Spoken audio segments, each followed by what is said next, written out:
Tapi saya pikir kita harus sedikit meninggalkan Marx untuk bicara tentang sejarah kapitalisme dan peran ras, ya, peran ras atau peran rasisme di dalam sejarah kapitalisme. Ini mungkin sangat teoretik, tapi saya ingin bicara secara konsep dulu supaya kita bisa melihat bagaimana sebenarnya teori Marx ini tidak memberi perhatian pada dimensi rasial di dalam sejarah kapitalisme. Jadi kalau misalnya Friedrich Engels sama Marx kan bilang bahwa oke, kapitalisme itu transformasi atau perubahan dari sistem feodal ketika burjuasi mengambil kekuasaan dan mereka membangun pabrik, membangun industri, di mana kelas pekerja atau proletariat ini muncul sebagai kelas tertindas. Menurut versi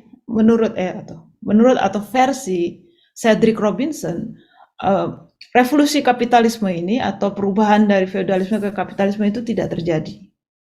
Dan di sini menurut saya Cedric Robinson sangat menarik. Jadi saya ingin memperkenalkan Cedric Robinson bukan hanya karena dia memang melakukan studi tentang sejarah kapitalisme, tapi dia juga menciptakan satu konsep yang disebut kapitalisme rasial atau racial capitalism. Jadi Bapak Cedric Robinson ini profesor di Departemen Studi Masyarakat Kulit Hitam dan Ilmu Politik di California. Fokus penelitiannya di teori politik, pemikiran politik modern, teori sosial radikal di antara kaum diaspora Afrika. Jadi saya pikir nih teman-teman di Indonesia juga harus mulai membaca pemikir-pemikir orang kulit hitam. Dia menulis satu buku yang berjudul Black Marxism, The Making of the Black Radical Tradition, di mana dia bilang bahwa tidak mungkin kita melihat kapitalisme tanpa melihat rasisme. Jadi dia menggunakan istilah kapitalisme rasial untuk merujuk pada sejarah kapitalisme Eropa. Jadi istilah kapitalisme rasial awalnya dipakai untuk merujuk sistem ekonomi di Afrika Selatan selama masa apartheid, ya. Jadi teman-teman mungkin tahu waktu apartheid ini orang kulit hitam itu dipisahkan dari orang kulit putih dan Afrika Selatan berkembang sebagai sebuah model kapitalisme. Itu mereka sebut sebagai kapitalisme rasial.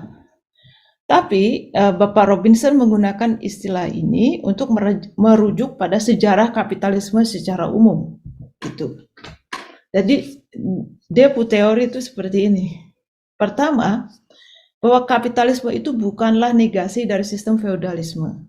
Maksudnya, kapitalisme sendiri itu berkembang di masa feodalisme. Dan yang menurut dia yang paling menarik dari masa feodalisme ini adalah bahwa masa feodalisme ini sudah ditandai atau diilhami oleh ide-ide tentang ras dan rasisme. Jadi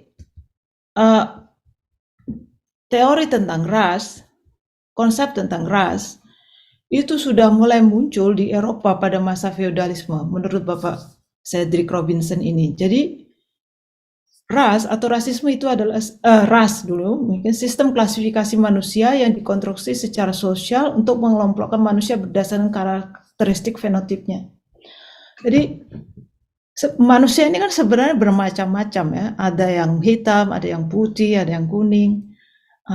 Dan dulu, maksudnya sebelum Eropa ini hadir dengan konsep ras, tidak ada orang dipisahkan gitu, bahwa orang kulit hitam beda dengan orang kulit putih, itu tidak ada.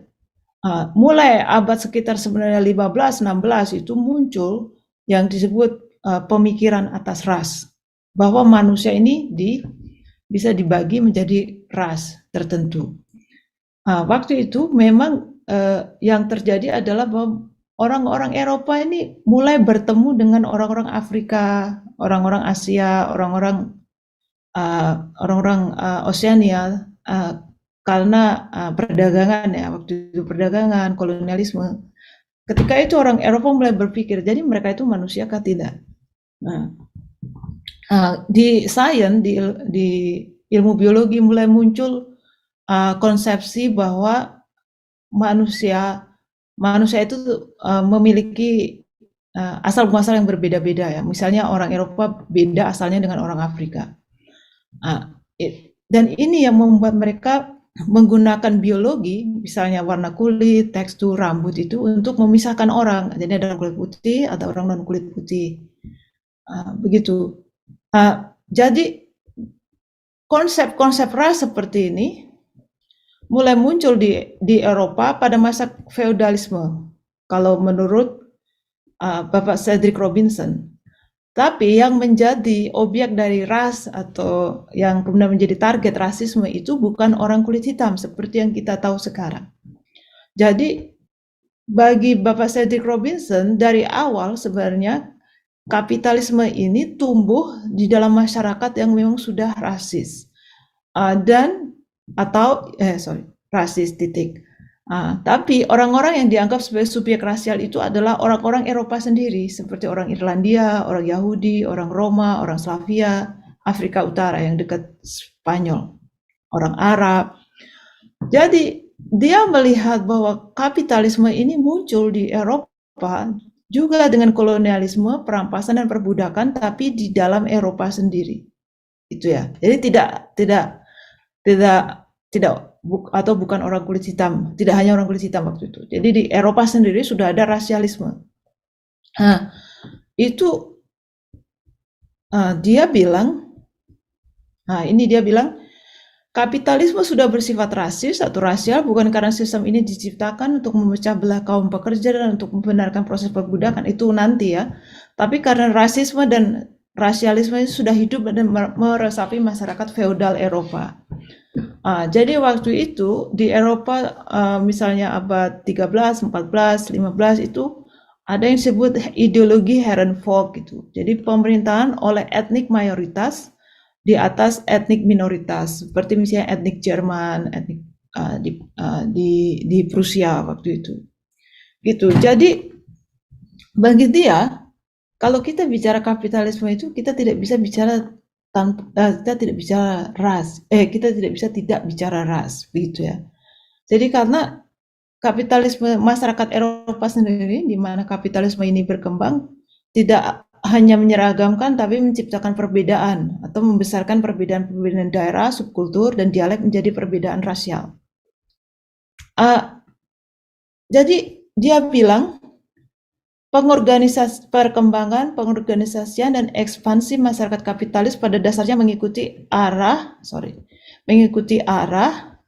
rasial, begitu pula ideologi sosial. Jadi dia melihat bahwa kapitalisme rasial ini sudah dari awal dan itu membentuk struktur kapitalisme selanjutnya. Nah, itu dari dia ya. Konsep kapitalisme rasial ini bahwa kapitalisme itu dari awalnya, dari sejarahnya sudah rasis, ini diambil oleh seorang pemikir, geografer bernama Ruth Wilson Gilmore yang adalah profesor di New York ya, di City University of New York. Dia menulis buku tentang geografi kapitalisme rasial. Dan dia argumen itu dua.